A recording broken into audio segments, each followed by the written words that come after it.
स्वागत है आप सभी का। खबर बिहार का ये वक्त है और मैं हूं आपके साथ राहुल सिन्हा। ये खबरों की शुरुआत करते हैं। समस्तीपुर में बीपीएससी शिक्षक बहाली फर्जीवाड़े में लगातार खुलासे हो रहे हैं।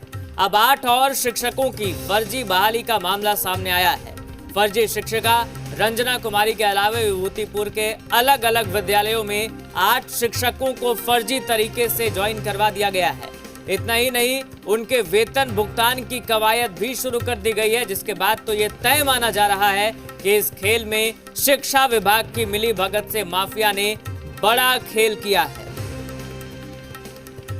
तो एक के बाद एक खुलासे लगातार हो रहे हैं। समस्तीपुर में बीपीएससी शिक्षक बहाली फर्जीवाड़े में लगातार खुलासे हो रहे हैं और अब जो खुलासे हुए हैं वो और हैरान करने वाले हैं।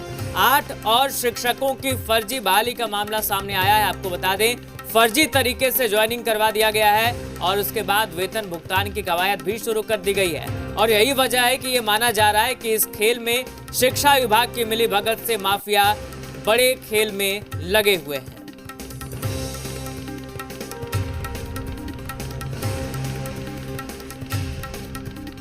कल इस संबंध में सुनवाई की गई थी। संबंधित प्रखंड शिक्षा पदाधिकारी, तत्कालीन प्रधान अध्यापक और वर्तमान प्रधान अध्यापक उपस्थित हुए थे। उनसे इस संबंध में परीक्षा की गई है।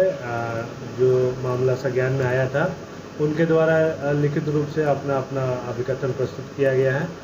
इसके बाद तत्काल रूप से फर्जी चिन्हित शिक्षिका के ऊपर एफआईआर करने का आदेश दिया गया है और अन्य मामलों में अब कार्रवाई अक्सर की जा रही है। और जी मीडिया संवाददाता संजीव नैपुरी जुड़ गए हमारे साथ। संजीव, लगातार खुलासे हो रहे हैं और अब जो खुलासे हुए हैं वो और हैरान करने वाले हैं। क्या जानकारी है, जरा बताएं। जी बिल्कुल बता दूं कि जी मीडिया ने सबसे पहले इस मामले को उठाया था और जैसे जैसे हमारी पड़ताल शुरू हो रही थी, कुछ नए तथ्य सामने निकल कर आ रहे थे, लेकिन इसमें कई तरह के चौंकाने वाली चीज है। लगातार जो हम सवाल उठा रहे हैं कि इतनी पारदर्शिता बरती गई थी पूरी प्रक्रिया को लेकर के कि किसी तरह की कोई चूक ना रहे, कोई फर्जीवाड़ा ना हो सके, उसको लेकर के बायोमेट्रिक थंब की प्रक्रिया अपनाई गई थी और डॉक्यूमेंट वेरिफिकेशन के बाद जो है बायोमेट्रिक थंब वेरिफिकेशन होना था। उसके बाद जो कैंडिडेट हैं उनके वेतन भुगतान वगैरह बाकी प्रक्रिया के लिए जो है उनको प्रान नंबर अलॉट किया जाता था। तो ये प्रान नंबर अलॉट करने की जो प्रक्रिया होती थी, उसमें जो डीपीओ स्थापना होते थे उनके मोबाइल पर जो है ओटीपी आता था और उसके बाद जो है उसको वेरीफाई करने के बाद ही उनको प्रान नंबर अलॉट किया जाता था।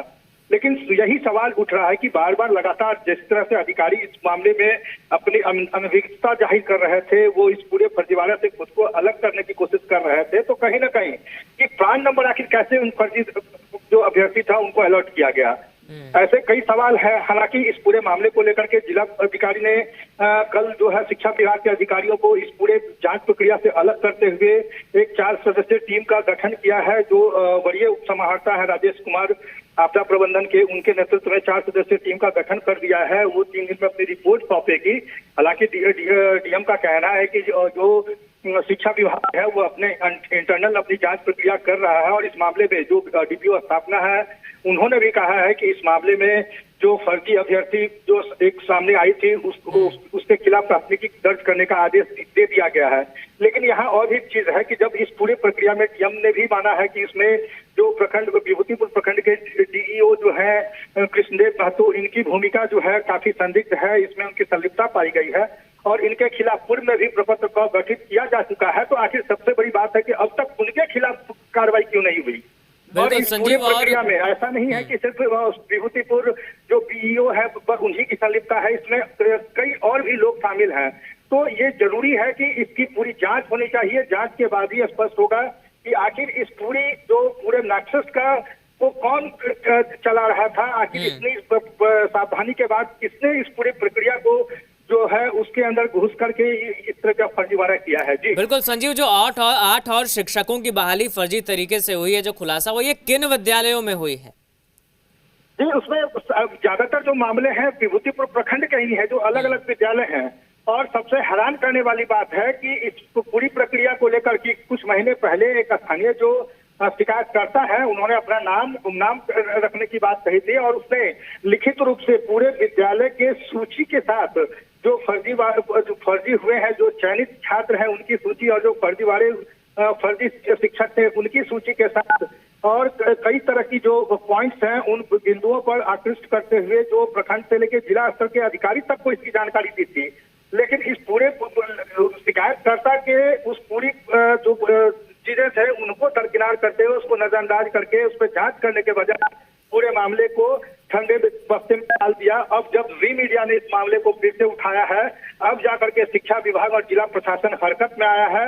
हालांकि जो शिक्षा विभाग की जिस तरह से जांच चल रही है, कहीं ना कहीं वो बहुत उसको बेहतर नहीं कह सकते हैं। लेकिन अब देखने वाली बात है कि जिला प्रशासन डीएम की तरफ से जो जांच कमेटी बनाई गई है वो अपनी रिपोर्ट क्या देती है, उसके बाद आगे क्या कार्रवाई की जाती है। जी बिल्कुल संजीव, देखना होगा। और ये बिल्कुल गंभीर मामला है, जिस तरीके से 1-2 नहीं बल्कि अब 8 और शिक्षकों की फर्जी बहाली का ये खुलासा हुआ है, तो ऐसे में सवाल उठने तो लाजमी है। बहुत शुक्रिया आपका संजीव तमाम जानकारी के लिए। नल का जो कनेक्शन जो हुआ है उधर ही मान के चलिए जो